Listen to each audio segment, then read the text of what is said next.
Hello, everyone, and welcome back to our coverage of a brand new but really your old trusted We Know Marvel, where we are talking Daredevil Born Again, episode 7.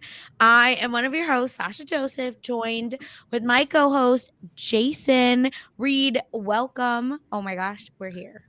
Sasha, listen, another Daredevil episode. We're back. He's in the Yes. suit. He's in the bright lights in the suit. It's not even just like in shadow. We see this. He's like in a brightly lit room with the suit fighting. I was like, okay, this is the Daredevil I'm used to. Just like the Mhm. practical, great hand to hand stuff. No, there's no wacky CGI in this one.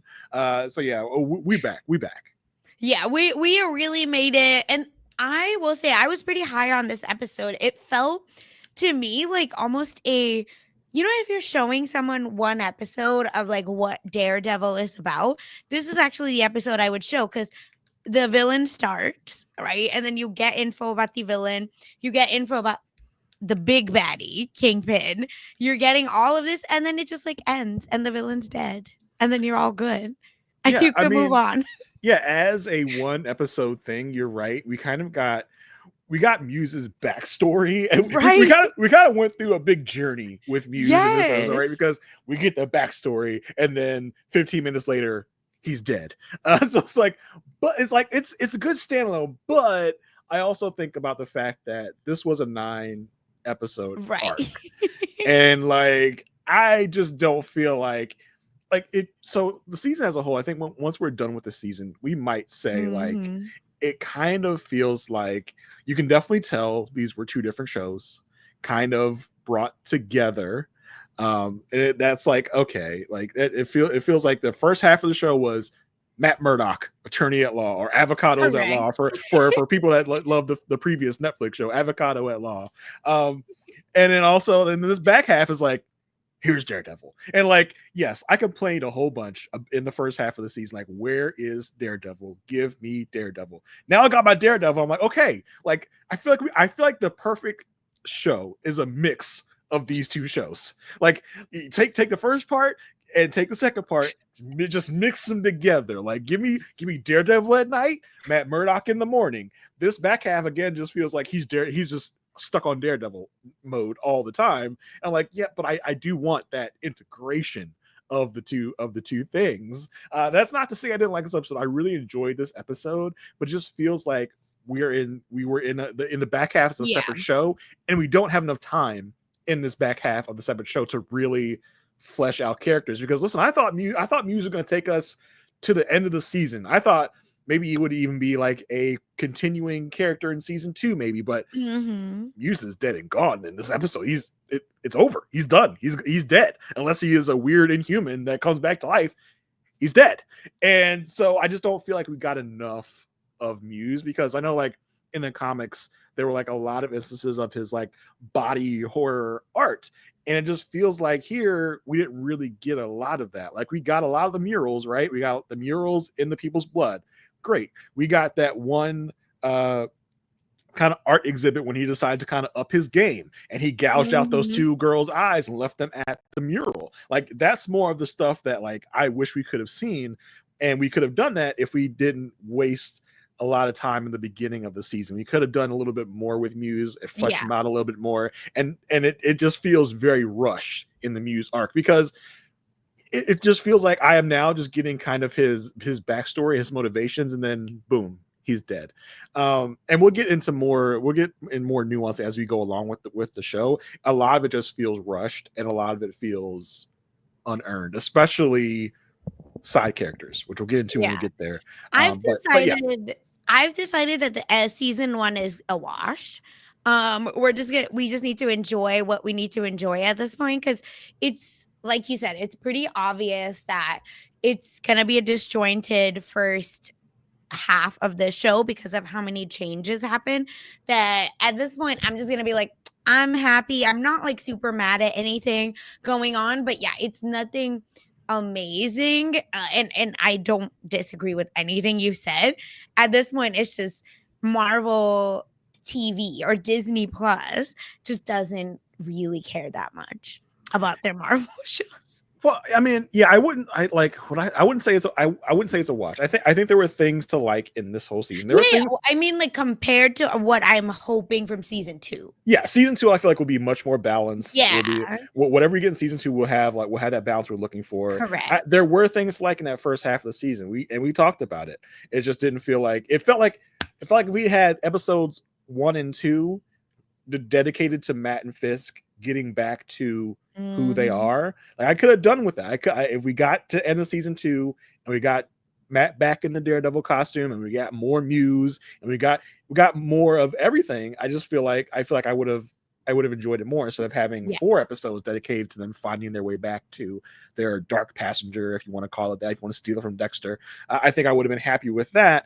But it's just I feel like we're now getting to the Daredevil of it all. And it just feels like it's a little bit rushed, a little bit.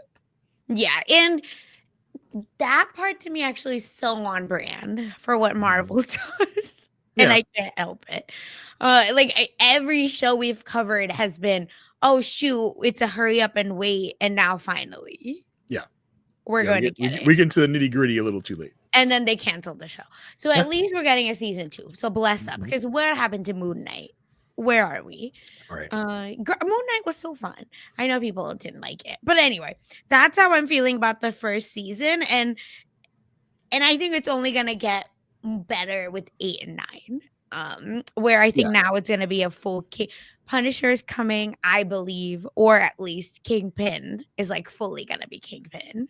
Yeah, I think 8 and 9 are going to be like really intense and really fast paced because I think Mhm. it's going to be dedicated to the anti vigilante task force. It's going Yes, to be dedicated to I assume Punisher coming back. I assume we're going to get some justice for White Tiger, whatever that looks like, I bet. and we're going to get another confrontation between Fisk and Matt because we've kind of already seen that in some stills from episodes 8 and 9. The Fisk and Matt and Vanessa and Heather are all at this kind of like Mhm. fundraiser or dance or something. So that's going to be an interesting thing to watch. Fisk and Matt come head to head.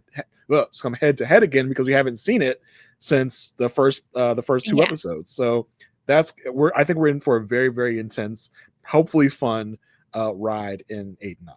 Yeah, I really think it's gonna get nutty. Like, it's Mhm. just I think they're gonna throw everything at us these last 2 episodes because they know Yeah. that we were brought in to overhaul all of this to make it more Marvel-y or whatever you wanna call it, right? Or more superhero. So I think it's gonna get nutty. And either way, I've still been happy with the product. I just don't think it's I think it could have been better if it was one person telling the full story or Yeah. one I idea. I'm But not gonna here we be are.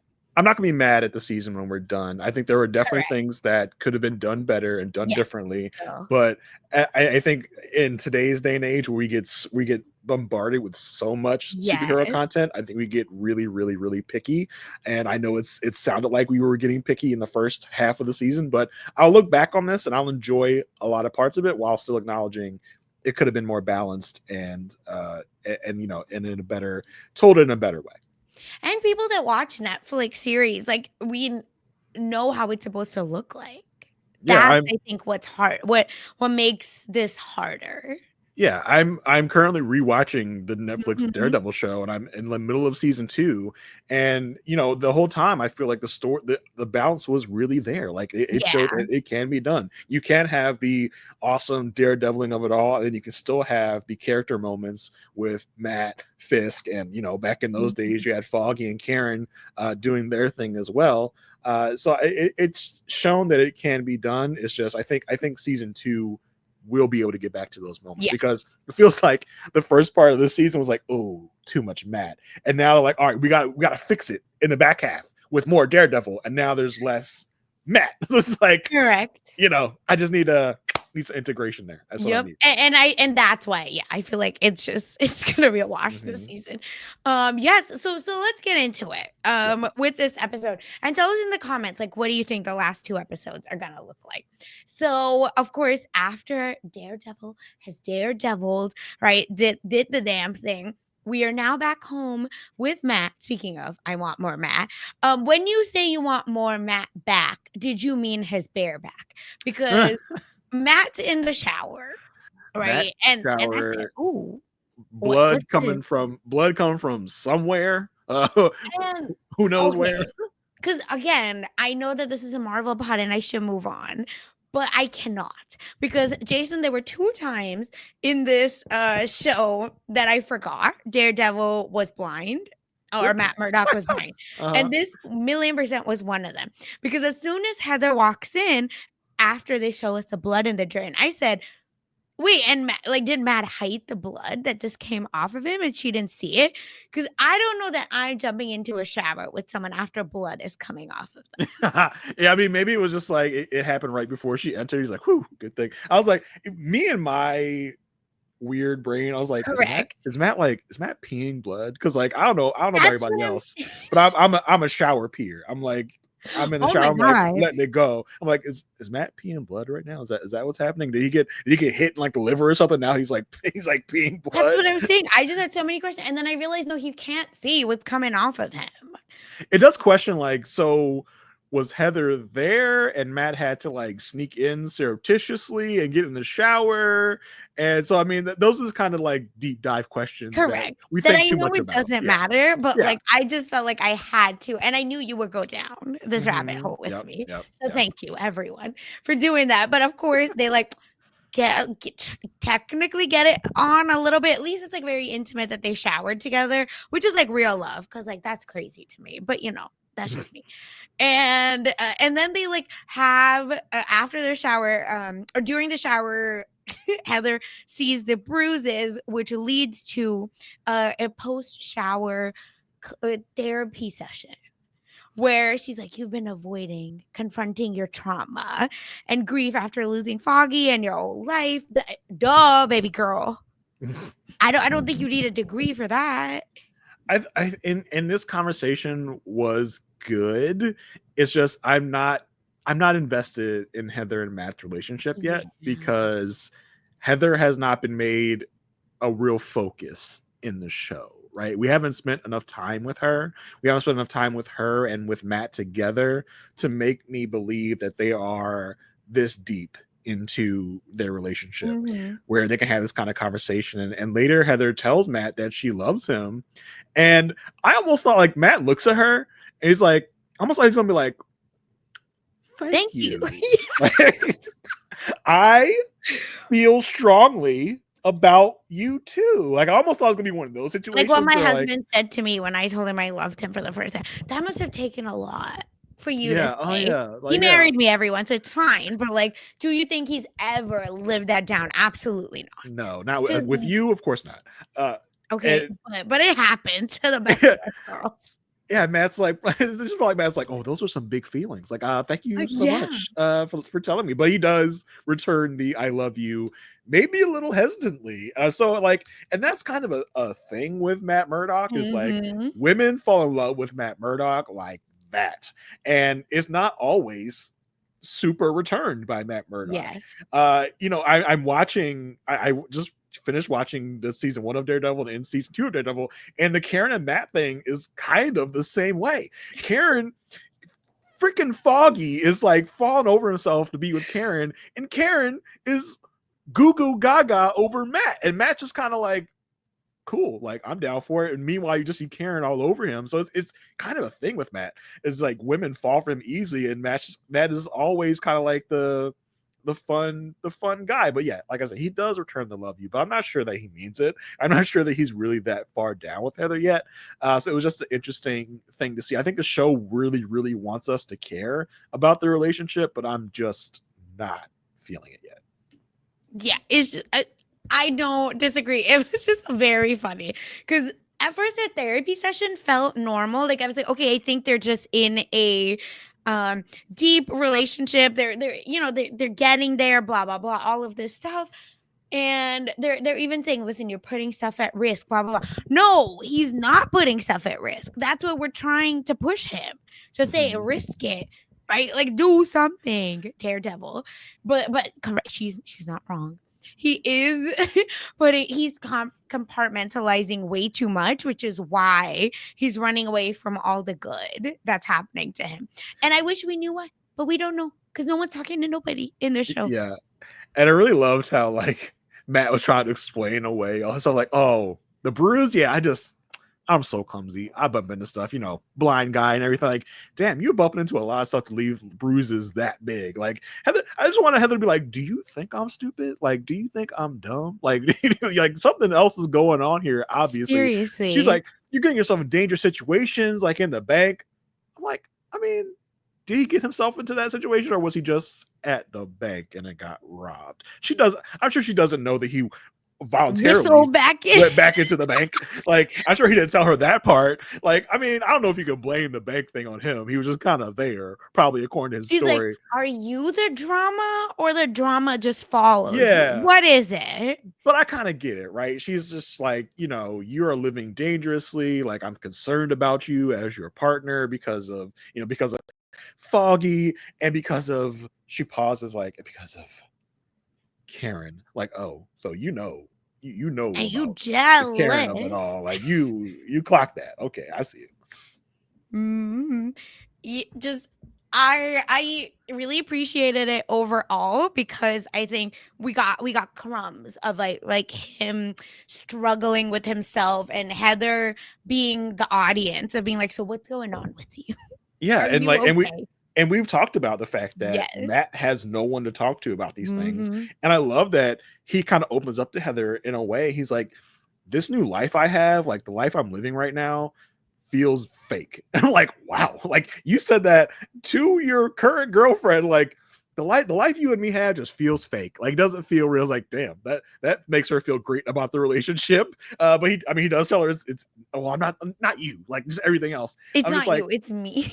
yeah, and you kind of feel like Matt's talking about the life we Correct. saw in the first half of the season. He's like, I'm Mm-hmm. walking around here being an actual lawyer, like, doing lawyerly stuff. And I'm used to that. I'm used to letting my partner Foggy do all the lawyer Have you stuff. seen the Netflix show? Yeah, Like, I'm come used to on. him doing the lawyer stuff, and I run around in tights. Like, this all feels not real to me. I'm walking around pretending like I don't want to beat dudes' asses. Like, and I'm trying to tamp down the violence. Like And a good Catholic man. yeah, and I think he's kind of opening up in this way because he just finished embracing his dark Yes. passenger, and now he's more comfortable saying that life, like I got the taste back It's of me. It's Daredevil, who I and am. that lawyer stuff that I was doing just did not feel real. Like, me beating people's asses in a onesie feels real. Like, that feels like where I need to be. Like, not in a 3-piece suit, going to the courthouse. Someone I tell need to beat Kirsten. ass.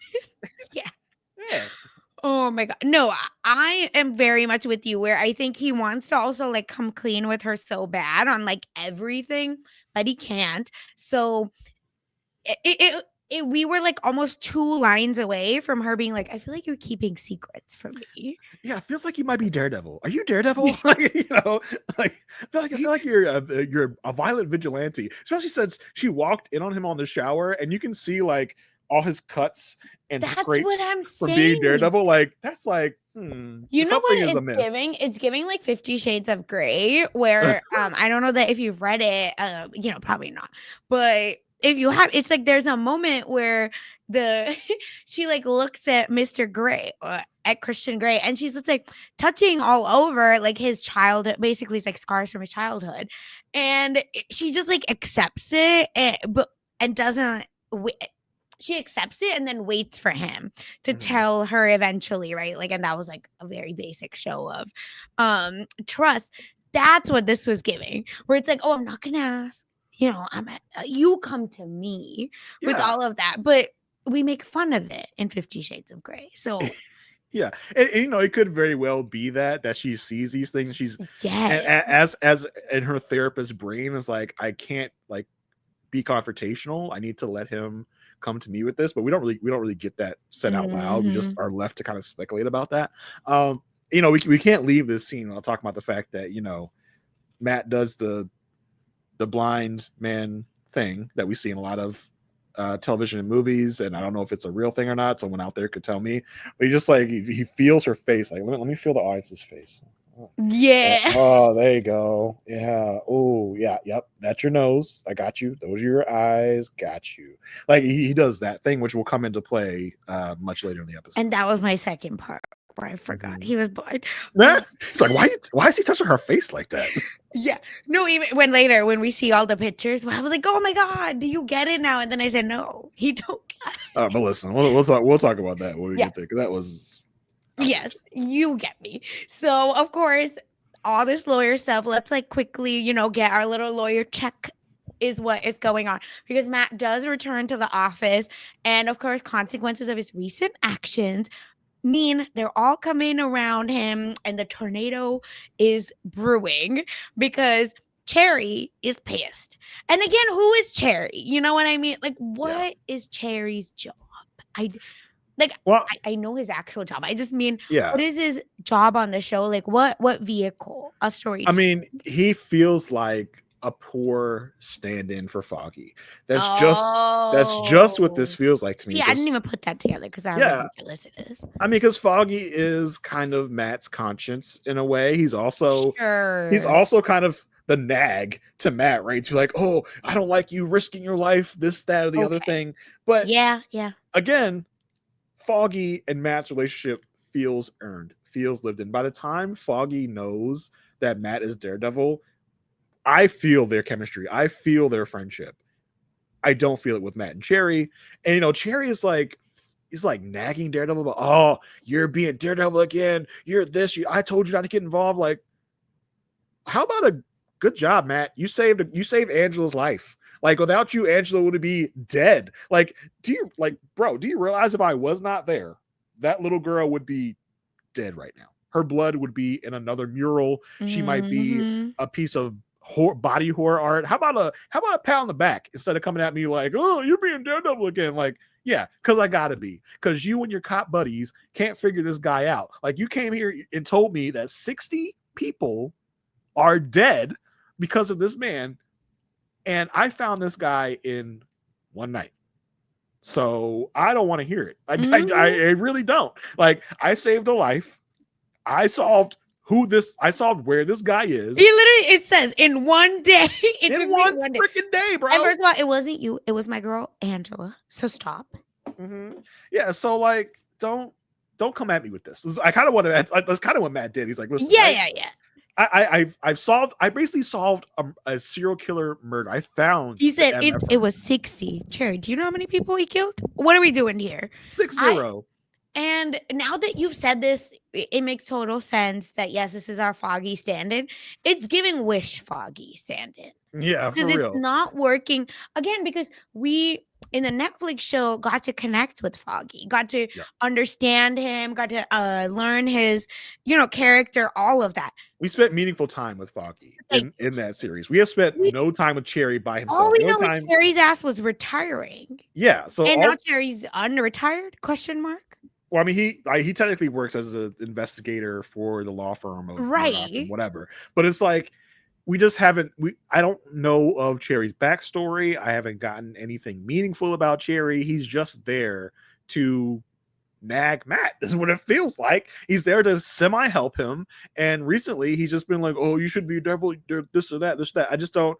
I don't feel it with Cherry. I really don't. And that's the show's fault for not making me invested in Correct. Cherry. Same with Kirsten, because Kirsten again is like, oh, you guys are around here keeping secrets from me, blah, blah. I'm like, okay, uh, faux Karen, like, you're not Karen. I know you want to be Karen, but you're not Karen. Like, again, it's like these Yeah. people are just like cheap stand-ins for Karen and Foggy when you could have just had Karen and Foggy the whole time. Like, it's not like these people that want to come back to the show. You made the decision to leave them out, and now we have these poor excuses for Karen and Foggy because you didn't take the time to make us care about the characters. And Kirsten literally says, right, like she in later on in the show, but I think it's worth it to just wrap that piece up now. Is that right? Like she's even like, what's going on? I work here too. Y'all are just yapping constantly in private meetings, blah, blah, blah, without me. And she's having to pick up all the slack. And all we get from Cherry is, well, I give you the same privacy that I give him. Yeah, like her privacy and Matt's privacy are two different things. You're keeping secrets for Matt about being Daredevil, and I don't know what work you're doing for Kirsten. What We don't privacy know does she nothing need? about nothing. Yeah, for sure. Well, it's kind of frustrating because I would rather not even have that character in the mix if you're going to not right for her and not make her a meaningful part of the show. Yep. So it was, again, it's giving throwaway moments. Let's watch Lincoln Lawyer and see how good they do office dynamics and how they Mhm. make us care about literally every single person in that office. Again, I need Sasha, stop bringing up Lincoln Lawyer 2025.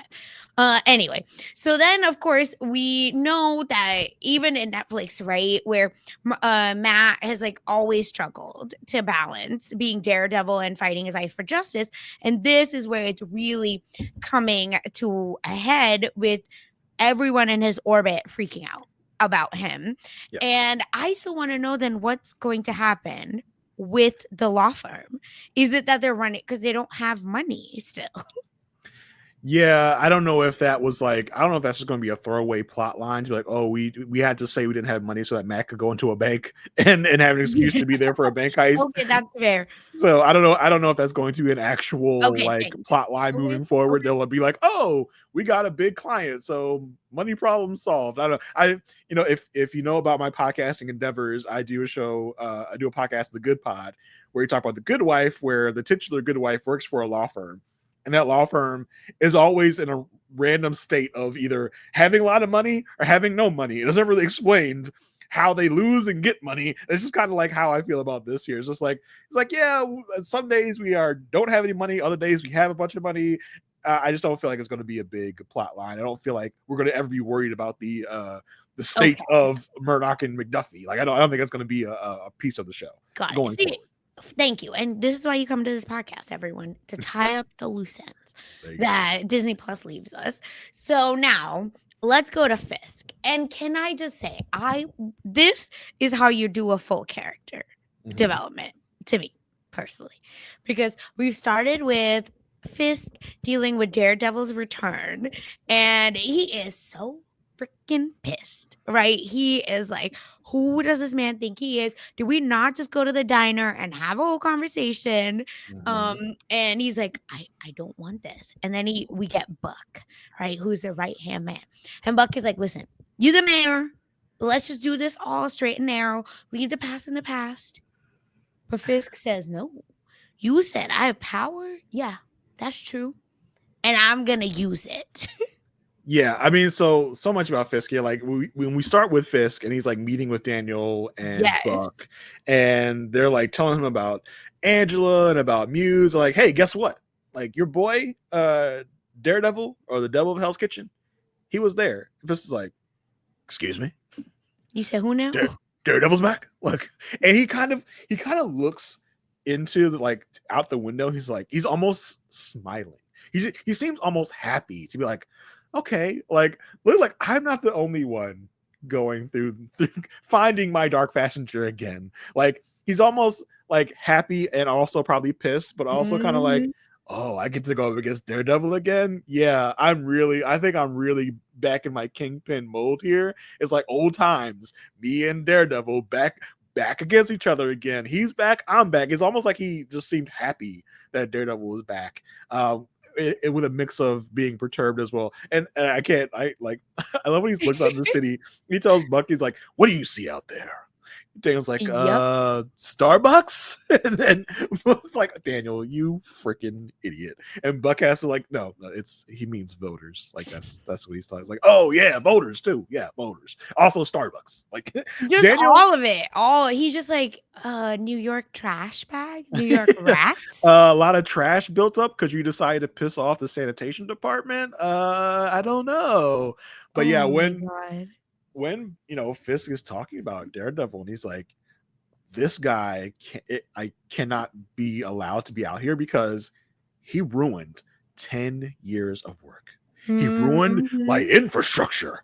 And it's all like, I think they hit the note perfectly of a kind of like white collar criminal that thinks they've done nothing wrong, and the way they justify and spin things in their favor, like I was making millionaires out of blue collar workers, as if he's not talking about hitmen and gangsters that he made money because they were his henchmen, and not he's talking as if he like pulled up the little people from their bootstraps, like giving them like true working man jobs and giving them money. But no, he's talking about the gangsters and the evil people that he made money. Like, in the way that he's spinning it, it just seems like the way that some people possibly in our government now would talk about things they've done, and the way that they can spin it to Mhm. make them seem like the good guy, and who we would conventionally think of the hero as the bad guy. It's really giving like Scooby-Doo villain, like I would have gotten away with it too if it wasn't for that damn devil.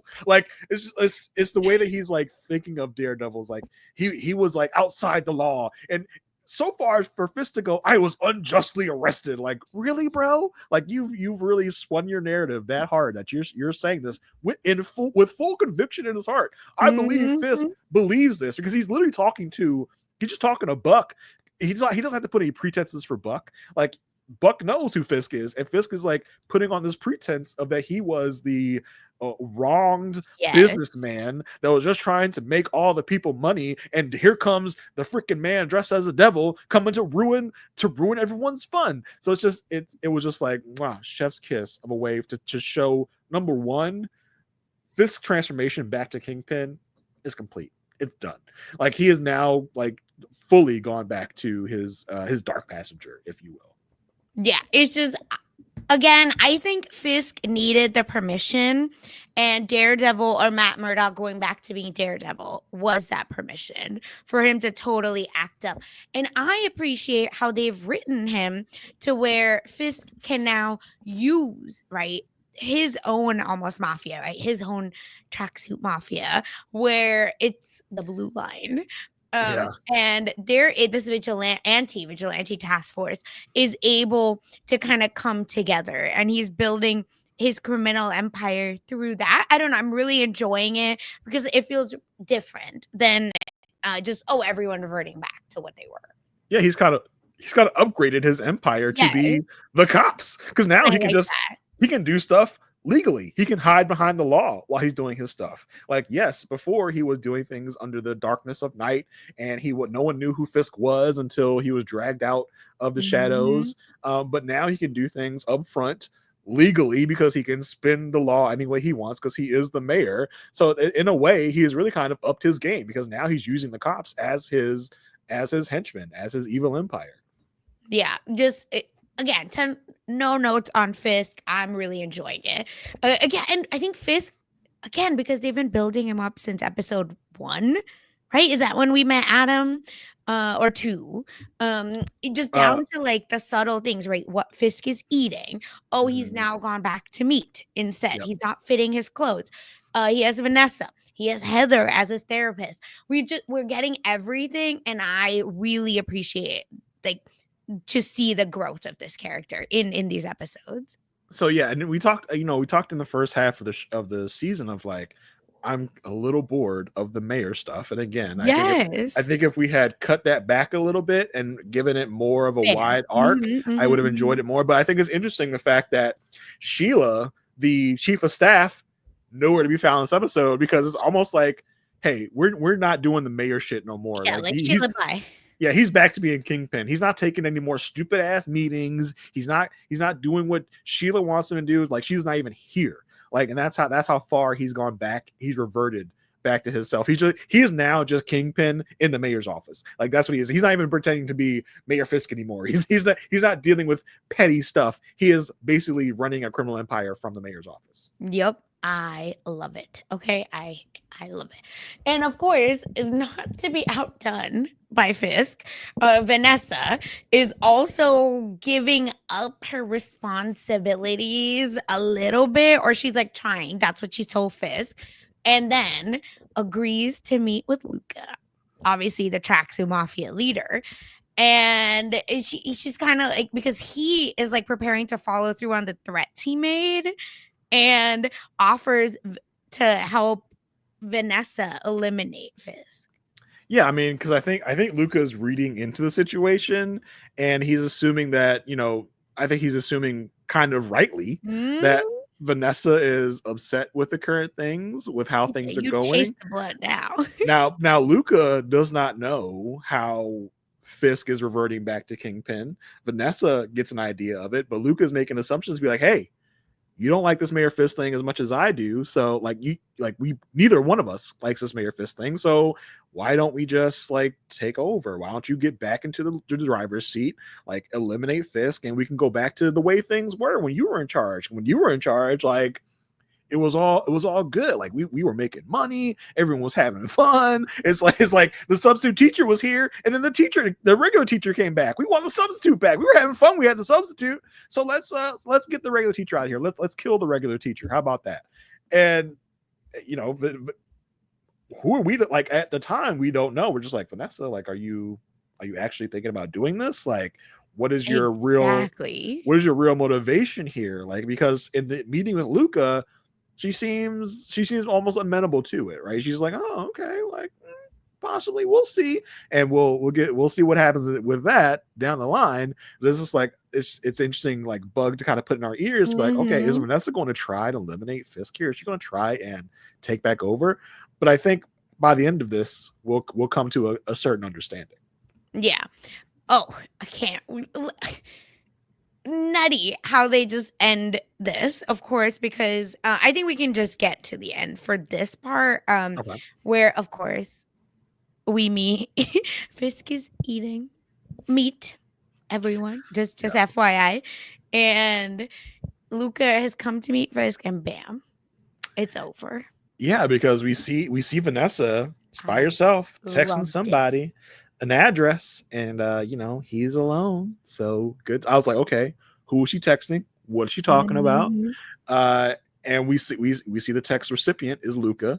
We see Fisk sitting alone in a restaurant. Like, oh shit, is she setting up Fisk right now? Is this what's happening? I kind of clocked what was probably going to happen. Kind of quickly. I was like, okay, who is she really setting up in this moment?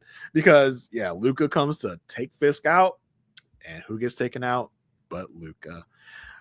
So that was because I think Vanessa sees Fisk coming back. She sees Kingpin coming back. She said, so okay, we're good. Yeah, we're good. Like I can, and that's not even to say that Vanessa still does not have aspirations to get back on top. Maybe for now she's okay with being like the partner to Wilson Fisk, right? Like I feel like that's where they could get to. Who's to say she won't make a move later? But right now, I think she sees the writing on the wall, like, oh, my baby's coming back. Like Kingpin is back. Like we're gonna do some criminal shit. We're gonna be Bonnie and Clyde again. Like we are on it. So a part of that is to show her dedication to Wilson by getting rid of this person that wants to take out Fisk because she sets Luca up. Yes. Now, I think you can also read, like I've seen people online read it a different way. She was like, it was like, did Vanessa want Luca to kill Fisk, but Fisk just caught on to it and was ready for Luca when he came? That's what I thought. That's what you thought of, like, so I mean, I think it is a little murky because Fisk is like, ask Vanessa if she wants me to bring her home some fancy shit. I don't know. Is that just like a nice try, Vanessa, but I'm still alive. I'm going to come bring you some food. Or is it just like, hey, babe, the job's done. We killed Luca. I'm bringing some food home. Like, which one is it? So I think there is room for interpretation there. I'm more apt to think that it was Vanessa setting Luca up because Luca has shown his cards to try and get rid of Fisk. But you're on the Vanessa actually didn't want to kill Fisk train. Or I'm not even kill Fisk, but I just feel like Vanessa is still like trying to figure out her place in all of this. And because of that, maybe she was like trying to get something going with Luca. And Fisk said, absolutely not in my house. Interesting. Yeah. I'm interested to see what the dynamic moving forward is. Yeah. If Vanessa is okay with taking a sidecar seat, or is she going? That's what I didn't feel like she was. Yeah. So is she going to be okay with just being the Bonnie in this, or is she going to be? Does she want to be the Kingpin herself, or the Queen Pin, what do you want to call it? Is she going to be satisfied being next to Wilson, or is she going to try and take the top spot? Yep. Which this could have been is your thinking. So I definitely see the interpretation of that in what this was. I don't know if that was intentional on the show's part to be like, well, we're gonna leave you guessing, we're gonna leave you thinking you don't know what is what. But I'm interested to see where we're gonna go after this episode with Vanessa and Wilson.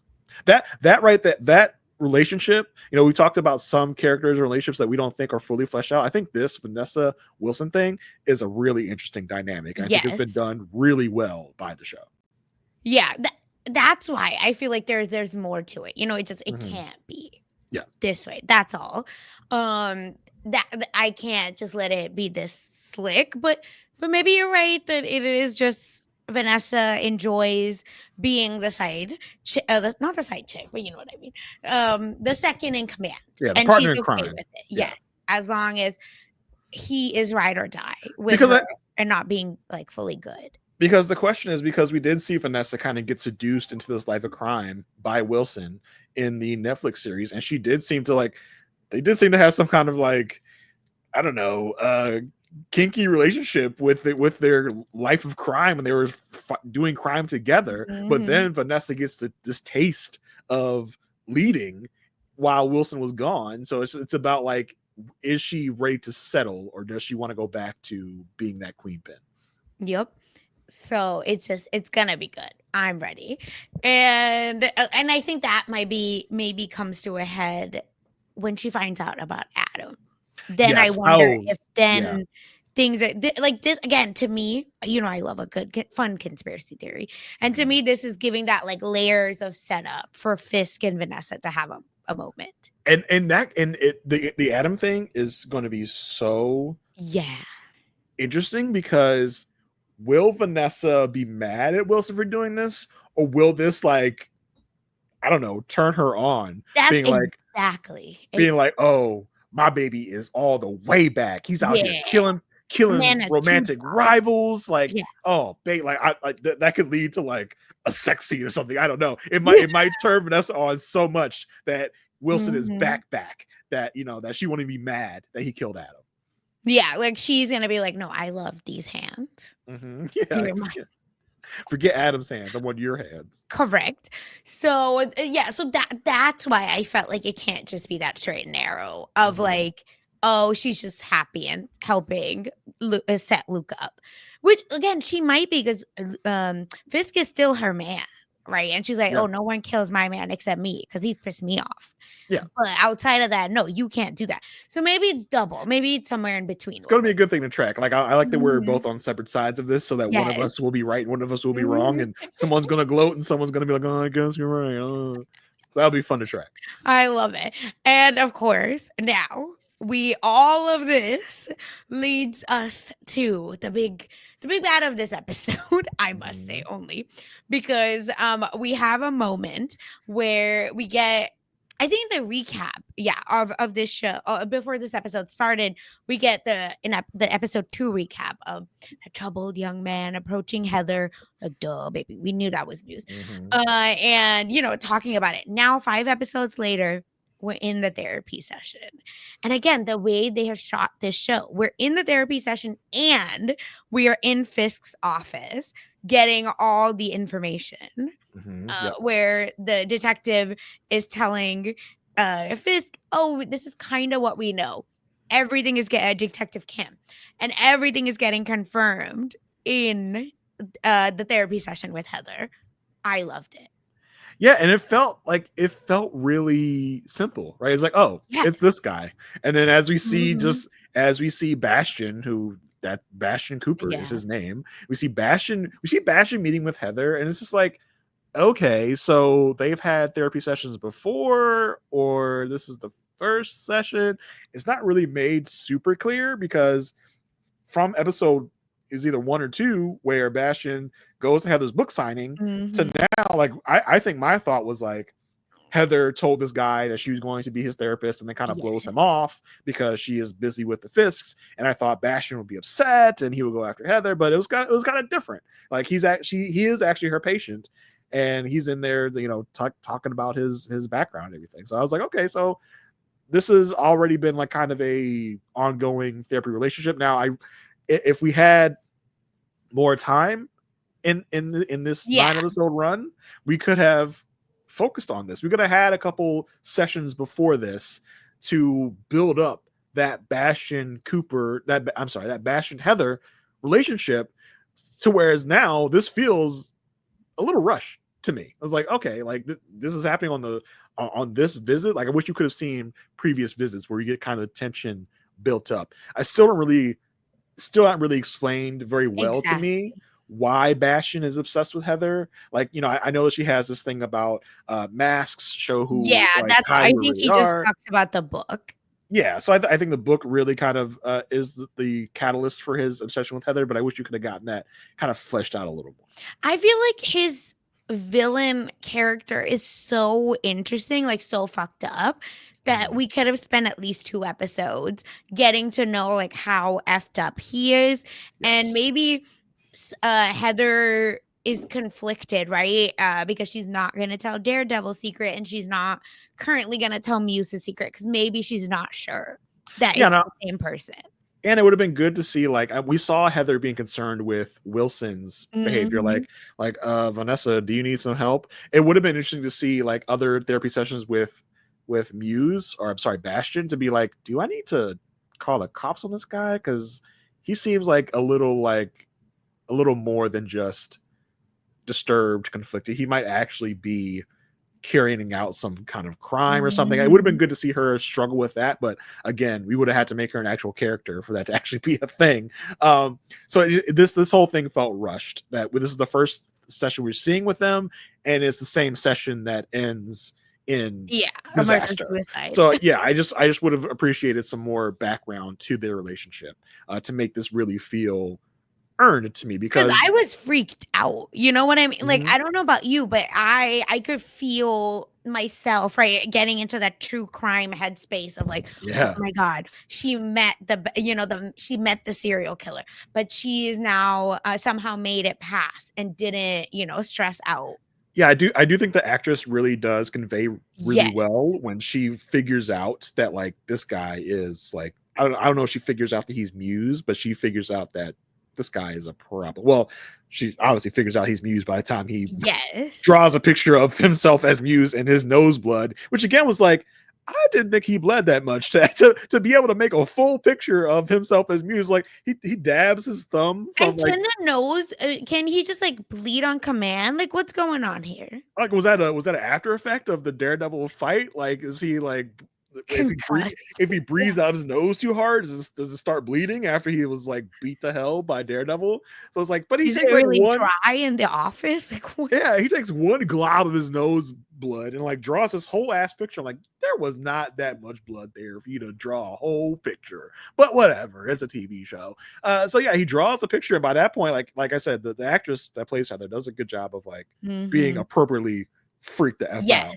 out. And then at that point, like you said, it gets into that true crime reenactment space where he's like, you're thinking about how it's gonna take you to get to the door. I'm like, oh shit, like That's what it's I'm about to saying. go That down. was so good. Like, I really enjoyed that, and Mhm. again, I think he is too good to be killed off, but I think that's how we're gonna move. White Tiger, we got a build up, blam, killed. Yep. Muse, build up, killed. Yeah. And I liked how they try to they try to really make they try to build the Yes. Bastion Cooper character up. Be like, oh, he's really good at Taekwondo. That's why he can fight Daredevil so well. Like, okay, sure. Like, build up his stats so that he can have a fair fight against Daredevil. I thought that was a funny He said part. he said, "I hate taekwondo." So Yeah, which one is it? and like I wish I wish he could have been a little more complex than just like Mhm. a rich kid that didn't feel seen, right? Because that's at the end of the Yeah. day, that's just kind of who he ended up being. There wasn't anything more complex than that. He was just a rich kid that got a that didn't feel seen, and that really made him resentful. And I guess that's what kind of gets him started killing people. So I was just like, it's kind of a very basic kind of paint by numbers uh origin story. I wish there was a little more to it. Yeah, and I think you talked about this about the actress that plays Heather, but yeah, I think both of them did such a good job. And it was so chilling to Mhm. watch them. I think that's why I felt like I didn't want them to like just end that I don't know if relationship is the right word, but you know what I mean? That like back and forth right then. But it's fine. I think we're making room for the vigilante task force to act up. But look, and I have a question for you on this and to the audience. So let's get to it because of course they go back and forth, really gruesome, a blood draw, Mhm. but not for Heather's physical, unfortunately. And they were just going crazy. Daredevil shows up, pew pew pew, fight hand to hand combat. It was nice. It was quick. Muse kind of just gave up. It felt like, Um, and I don't know if I would say that. I would say maybe because I looked away the whole time. yeah, I'm that was scared. it was intense because like yeah, we had this whole time with Muse and Heather alone for a while, and Muse is like he's about to do his thing. He's about to stick her with the big pump to get her blood out. He cuts her real deep. We see the blood. I'm like, oh baby, uh-oh. And by this time, we know like because we're intercutting these scenes Mhm. with and I thought the scene in the in Muse's lair was really funny because Angela, who has woken up from being knocked out because she got a whole bunch of blood taken out of her. She's woken up. She's told the cops where Muse's lair is. So the cops are down in the lair, and the anti-vigilante task force is there looking around. They leave the scene, and just Daredevil's just like just comes down off his little cable gun. Like, first of all, how did you get there in the first place without anybody seeing That's you? what I'm saying. Yeah, it's like how did that happen? But he just kind of shoots down, like shoot, It's and he's like looking around. He like y'all. He puts his hand on the painting of Heather. Jason, this is my second time when I forgot that he was blind because of the way that this whole scene happened. You're like Matt. You're getting your fingerprints all over the Yeah, crime scene. yeah, no, Stop I it. literally was like, "You're getting your fingerprint. Why are you touching other people's blood? Yeah. It's getting weird." And then I realized I can't see. But we're supposed to say like, okay, because Matt felt Heather's facial structure in Yes. that scene earlier, now because he's feeling the blood painting that Muse did of The her. raised one, right? Very Well, yeah, I convenient mean, because it's done rail in blood, so there's a painting. bunch of Yeah. different textures and things. Like it's a raised texture, so you can feel it. It's like so that you're supposed to you mean you want me to believe that he can feel the facial structure of Heather, but oh my god, this is Heather. I recognize those bumps. I recognize the facial. Like, come on, y'all. I know this is a TV show. I know we're supposed to suspend belief, but really, come I on. just think it could have been better. Like, as in, our heroes don't need to be so basic. That's It could have been conveyed so much better. yeah. Like, and plus the cops are like, oh, we did a facial recognition of the Heather pictures, and we found out it was Heather. Like, I don't think that's how it works either. It's like I wish there could have been That's how they somebody that been found Luigi. something. I wish there could have been something to be like, uh, we found these pictures and someone just recognizes Heather or something like, oh, I know her. She's a therapist in New York. And Matt is like up in the rafters of the lair hearing that it's Heather. I wish that could have been the way he found out, because the way that he did find out was just a little too unbelievable, even for a TV show. Yeah. I did enjoy poor Officer Powell. Poor crooked Officer Powell. He just can't catch a break because he's the one that walks in on Daredevil like, hey, what are you doing here? And Daredevil just like fap, just like hits him with his baton, and Kyle's knocked the F out. And Like, you oh know my what? god, I don't care. That was so good. Because that I was so get funny. him again. Why didn't he punch him a few more times? Yeah, go over there and hit him a few more times Just for with me. your You know what baton. I mean? Yeah, for sure. Just It was so funny. But yeah, that scene where just like, oh, it's Heather, because I can feel her face in these drawings. I'm like, okay, whatever. But yes, but that yeah, like you said, we get to the confrontation because at this point the jig is up. yes. We know who he is. He's Bastion Cooper. We know that Heather's his therapist. We found all the creepy Heather drawings, so we've surmised that he might be at Heather's place. Everyone's there. Bastion's like, oh shit, I don't got time. He puts down his like canvas. He's like, I gotta make this art in a hurry, because he obviously wants to do some type of art piece with Heather and her body. We don't really get the justification of Yeah. why Muse wants to do this with Heather, because I thought you liked Heather. I thought Heather was like your Muse, maybe. Mhm. So like, why are you trying to do this to But I Heather? We think don't really get his that. time was up and he knew it. I guess so that's why. I could see that. I could definitely see that. So yeah, he's in a hurry, and then once you know it, baby, here comes the cavalry. Daredevil breaks in through the window. I'm like, yeah, there we go. That's a superhero entrance right there Mhm. through the freaking window. And it's on. And because Muse is all about Taekwondo, he for some reason can hold his own with Matt. And I love the struggle because Muse is like has his attention diverted into different things. Like, I still want to kill this lady. Yeah. I still want to kill her. I'm dealing with Daredevil, but I still want to kill her. So it was just funny to see him try to like do both things at the same time. Yep. I it that was such a good sequence. Like everything that happened in Heather's office, like every single time, amazing. And he's so creepy. And this again in like Wednesday, it's like kind of similar. Mhm. So it's just this guy is so good at what he does. Yeah, And and brutal. Brutal. brutal. Like Brutal. I love the fact that even though this is a Disney Plus series, I don't feel Mhm. like the Disney moniker really means anything anymore because we're doing graphic stuff here because Mhm. we like I said we saw Muse cutting into Heather, we see her like bleeding out, and then like as Muse is about to like he like pushes Daredevil off and he's about to get Heather. Freaking Daredevil harpoons this man Ay, ay, ay, ay, like ay. he's a whale. Like puts his little grappling hook gun through Muse's like his shoulder and like hooks him and pulls him back. Like, oh, gross, gross, And the gross, when the gross. blood goes everywhere, oh my Oh, the god. blood, like I think the blood like spilled on the camera. Yeah, If I'm yeah. remembering right, like oh my god, like Mhm.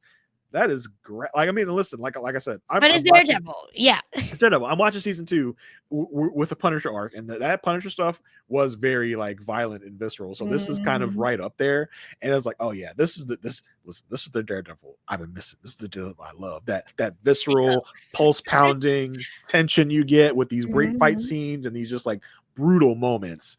And Heather's over there bleeding out. Muse is harpooned. Muse gets back up, and then what is Heather? Bop, bop, bop, bop. She got that gat out on him and hit him like That 5 times. was outrageous. Yeah, it was Muse's gun. Like Muse was the one that brought the gun to the party, and she used his own gun against him, kills him. I was like, oh, like it's over already. He is dead. He's done. I was like, I oh really thought that I'm telling you, it would go at least until the finale because he's such an interesting villain. Damn. well, he could have been so much more interesting, but I think Yeah, by the end of this, killed him. I'm left wanting more from Muse, right? Because he felt like he was an interesting character for a minute there, and then it just kind of went goodbye. So I was like, oh, that Yeah, was and I think that's what we're gonna have. I don't know for the next season, but it feels like like don't get attached to no baddie. Like it's the big bad is Kingpin, and that's it. yeah, for sure. Yeah, so yeah, that was Muse gone too soon for sure. Mhm. But we also need to talk about the anti-vigilante task force who Oh, the thin line, not blue. We didn't say blue. the thin blue line, because yeah, they basically enter and everything's been done for them. Like Muse is dead, Heather is hurt, but she has been stabilized, whatever Mhm. that means. Which I So said, "Oh, so we're not gonna kill Heather off?" I thought Heather was done. I'm glad they didn't, because like it's a term in these type of like comic book stories that's like fridging, where they kill off the love interest just for Yeah. motivation for our hero. So I'm really glad they didn't go that route. I'm glad Heather's alive. To not have to not cheapen her as a character, to just be like, oh, we got to give Daredevil something to fight for. We got to give Daredevil something to be pissed off about. So I'm glad they didn't do that. So I'm glad Heather's still here. But yeah, like Fisk comes in. And he's like, and Cole basically tells him like, listen, I don't know. It feels like Daredevil is here. Like somebody came and did our job for us.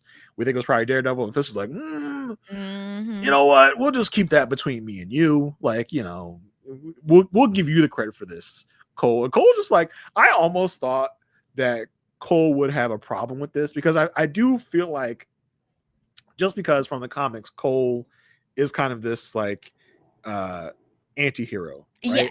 Okay. Yeah, And yeah, yeah, and I felt like I saw that this time, I just wanna say. so I mean, like in the scene where like Fisk is like, "Oh, the credit is all yours," and Yeah. Cole does give him moments of hesitation and be like, "Should I? Should I just Like, go but ahead and take the we like credit?" no, he was, like, already dead. Yeah, it's like shit, but he does go and be like, okay, yeah, sure, like I'll take it. But I'm like Cole, like I mean, haven't you ever heard of stolen valor? Like you're okay with taking the credit for this? But I do think they're setting Cole up to be that person that's like, I don't think what we're doing is cool. Like I don't think, and that at the last minute he'll do something to help Daredevil because that's kind of what he is in the comics, or he was in the comics. He's like a full-fledged Daredevil ally now in the comics. But Mhm. he had to get there, so I'm just wondering if that's where we will ultimately go with Cold North. Yeah. I'm interested. I feel like I moved to your side after seeing how Fisk was pushing the task force to really take credit and be like, no, no, we did this. Like, we Mm-hmm. can't talk about Daredevil. Just Daredevil does not exist according to us. And they're going back and forth. So I'm excited because then we have that little stinky rat holding up Muse's mask.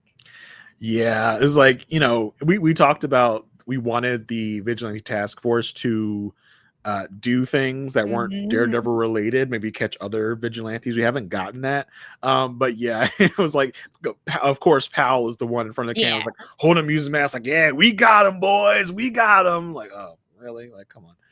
But I do wonder, like, what is because Heather knows the truth. Mhm. Heather knows Daredevil's the one that saved her and not the vigilante task force. How are they planning for that? How are they And she planning says to fight that? in the, like, hospital room, "He said my name. He knew my Yeah. name." And I How do said, you "Yeah, know? he's the big guy. Look at." How did he know who I was, Matthew? I wonder. How did he know my name, Matthew? Matthew, who I've This seen is cut up and bruised. this is like the ultimate gaslighting. You know what I mean? I'm like, how do you, like, do that? It's like, it's funny, Matthew. He sounded just like you. Yeah. And he This also, is where I could not date someone that lied to me. If you wanna lie to me, right, on like, "Oh, how my bruises come, I'm a superhero," fine, okay, like, I'm a Mhm. vigilante, fine. But I am on deathbed, and I'm thinking, "This man, Daredevil, said my name, and now you're over here being like, 'That's crazy.'" Oh, it's like, oh, that's so interesting. Daredevil said your Nah. name. It's like, yeah, Matt. He said my name kind of like how you say my name because you don't really disguise your voice when you're Daredevil. So that's interesting. And also that little scruff you got going, the little stubble on your chin there looks pretty similar to this Daredevil guy. I got a good look at his face as I was going in and out of consciousness, and your stubbles kind of And match. the thing is, unfortunately, when you're in that state, I'm sure your, like, recollection, all that is so flawed, but no, Yeah, I he's just think I just think it'd gaslighting be so the funny hell because out of her. I feel like someone that talks to Matt on a regular basis and sees him in the Daredevil outfit would be like, Matt, is that you? But of course, we have the whole Superman paradox where no Yeah. one looks at Superman and is like, oh, you're Clark Kent. So, again, suspend the belief. But I do kind of think Heather will put two and two together eventually if she hasn't already. Um, Mhm. and that will cause a lot of strife with her and Matt because, bro, you sat up here in this hospital bed and lied to my face. I'm like, oh, interesting. Daredevil saved you. Say what? And like, she's like, I had to kill the guy, and Matt's like, I know. She's like, how you know? He's like, I just, I figured. I just, I know you wouldn't kill somebody just out of the, cold blooded murder. So I figured you had to do it. Like, okay, Matt, all right, cool. Oh my god, so good. So ridiculous, and we heart that. So, of course, now I think we're ending Mhm. with Luca gets shot, of course, now at the end.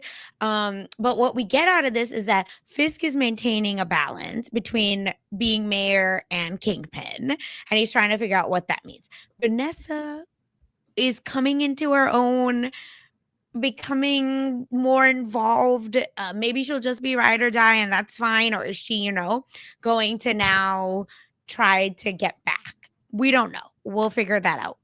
I think that I'm I think these last two episodes will be Wilson coming after Daredevil with Yeah.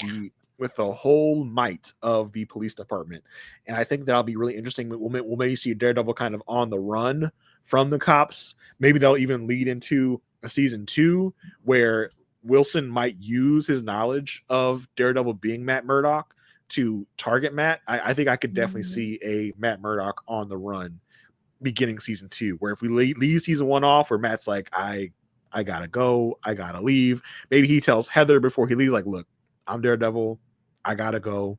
Wilson is after me, like he is literally hunting me down. Because I feel like, because we remember at the end of season 3, Matt made this threat to Fisk, like, listen, Yeah. I know your girl is into some shit. So if you keep my secret that I'm Daredevil, I'll keep your secret that your girl is in some criminal shit so that she doesn't go to jail. But I feel like Wilson being mayor now might feel like that threat doesn't hold any weight for me anymore Mm-hmm. because I'm the mayor, right? Like I can get around the criminal. I am the criminal justice system now for some reason because I'm mayor. Yeah. It didn't make much sense to me how the cops were like literally at the beck and call of the mayor. I don't know if that's how that I works. think they just I feel like this, I swear every New York thing feels like this, where the mayor kind of decides a lot of it. Yeah, so like I feel like now Fisk will be like, you know what, that threat doesn't mean anything because I can get Vanessa out of whatever hot water Yep. that Matt can throw at me. So I'm going to use the fact that Matt Murdock is Daredevil to my advantage, and he might even out Matt Murdock at this point and tell the Mhm. world that he is Daredevil, which I think would send Matt Murdock on the run, and from this vigilante task force, and he might have to just leave his life behind. So I'm interested to see if that's where we go. If we have like a cliffhanger ending to season 1, because remember, this was originally intended to be one big Yeah. 18 episode season, but maybe I could see where we'll leave a cliffhanger off, knowing that we have a season 2 to come back to with Matt on the run. I think Mhm. that would be fun because it's not really, I don't think it's really a spot we've seen Matt in before. So I think that would be a really, really great way to kind of end this first season. Yeah. It's just I'm excited. Do you think he goes to San Francisco if he's on the road? Let's see. He could.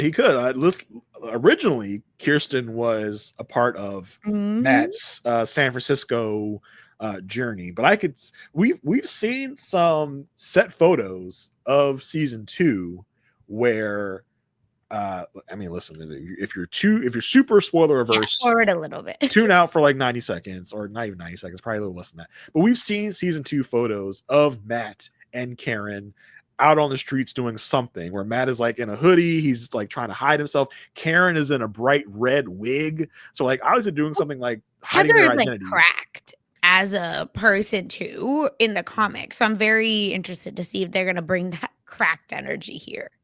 Yeah, so it's interesting to see them like seemingly hiding who they are. So Yeah. that could lend some credence to Matt needing to hide who he is, and maybe he is in San Francisco where Karen is right now in the story. So that would be Mhm. super cool to see, like to see how that story comes about. So I think I'm kind of like convincing myself right now of this Yeah, on the run like, 'cause a lot storyline. of folks are saying that it's just gonna be flashbacks. So I could also see them trying to finding out that Foggy might be alive, yeah, and that's them trying to find Foggy. So yeah, it could be a whole bunch of things. But we'll see. I can't wait to see it. And then something that doesn't, go with everything else, but needed to bring up that happened, is the BB Daniel conversation. Yes, yeah. Daniel, So random. that little shit. Daniel is like it chilling in the mayor's chair, Yeah. and I do like this again, another dynamic I feel like they've done well. They've shown the kind of progression of this relationship Mhm. where BB is using Daniel to get information, and now Daniel's like, oh, okay, I see what you did. You used me, you got me in deep water with the mayor, and now you're going to pay for it. Now I don't know what exactly he was intimating with this threat. Like, is he feeling himself in the big boy britches now? Like, listen, if you don't do what I want, like it's going to be curtains for you. Yep. Yeah, so I don't And know. I don't know, it was just such an empty threat, and I just unfortunately could not stop seeing his dad. Yeah, but I think unfortunately BB is going to acquiesce to this, Yeah, yeah, and yeah, and hopefully we get more of BB in the future. do Um, we get, like, I can't remember. BB is like when she takes over, she's a good guy, right? Or good person. what do you mean? Like when in the comics. Or is it just always her uncle? I'm not sure if Right, BB I is a can't remember either. comics creation. I don't recall her. I think well, Ben Urich is usually like Right. alive mostly in the Oh, comics. okay. But yeah, I curious to see like if she will like how she's going to be able to stand up for herself. Mhm. Like maybe she'll use like the inspiration of her uncle to be to like know to stand up to people, to stand up to people who are trying to keep her down. Because so far we've only gotten her that she is Ben's niece in name only. We haven't really invoked the memory of Ben Urich. But I mean, honestly, in the timeline of the show, she might have been like, I don't know, Mhm. 12 or 13 when Ben was alive, because it's been quite a long time since Ben was alive in this timeline. So yeah, I can't wait to see how those things write themselves. Yeah, I think that's a setup again for season 2 more than these last 2 episodes. So I'm really excited. I think it's going to be a really fun end to this season, and let's see what that means. I am already ready for the next one, but not to move too fast. We have 2 more episodes coming. So before we wrap this up, like the video, leave us a comment. If you're listening to us, maybe leave us a 5-star review. Help us out. Share with a friend. Yeah, listen, leave that 5-star review. You know, in fact, ushers, close the doors. We're not. We need 5-star reviews from everyone. There are over 1,000 people online right now. We're gonna need Correct. a review from everybody. We're not leaving here until we get a review. Sasha, you are my co-host, so you need to leave 2 reviews. I love it. I'm doing Okay, it. one on the We Know Marvel feed and one on the We Know Scripted TV feed. Let's do that. I had to do the thing. But that's the I good thing. loved it. Thank you. We Yeah, need but that yeah. kind of Please energy leave those on this reviews. pod. Yeah, please leave those reviews. It really tells people that they like what we're doing and will lead Yes. other people to our podcast. Yes. Thank you. And of course, Jason, you're amazing. Where can the people find you? You can find me on Blue Sky at JR33D. As far as my podcasting endeavors go, I am over on the Perfect Match podcast with me and my co-host Asia Welch. We just wrapped up season 18 coverage of Married at First Sight. We actually got a special opportunity to interview the one couple left standing on that season, Thomas and Camille. We had a great interview with them recently. We have also started our own Patreon for a Perfect Match, where we're going to cover older seasons of MAFS that Asia and I have not had the opportunity to cover. We're gonna have fun with that. We've also had some other fun off-season MAFS podcasts. So if that's your thing, go check that Patreon out at a Perfect Match patreon.com/a perfect match podcast. You can also check me out on The Good Pod with me and my co-host Marissa Garza, where we talk about the show The Good Wife and the spinoff of The Good Wife, Elsbeth. So yeah, that's where you can find me and all of my things I'm doing. What about you, Sasha? Yes. And of course, I am talking celebrity gossip, whatever's trending online right now over on Mess Magnets with Kirsten McKenna. So check that out on messmagnets.com. And Taryn and I are doing jet lag coverage, of course, where it is a mix of The Amazing Race and Taskmaster all together. So check that out on the Rob Has a Podcast YouTube channel. And listen, if you stay, there's a treat. Taryn does limbo at the Oh, end of the my. episode, because that was one of the challenges that they had to do on the show. So, and maybe like I was like, could you do it? I don't know. And then Taryn ends up like doing it. So Well, fun things. that's worth a view all on its own. Yes. So check that out. Yeah. And thank you everyone for listening. Bye.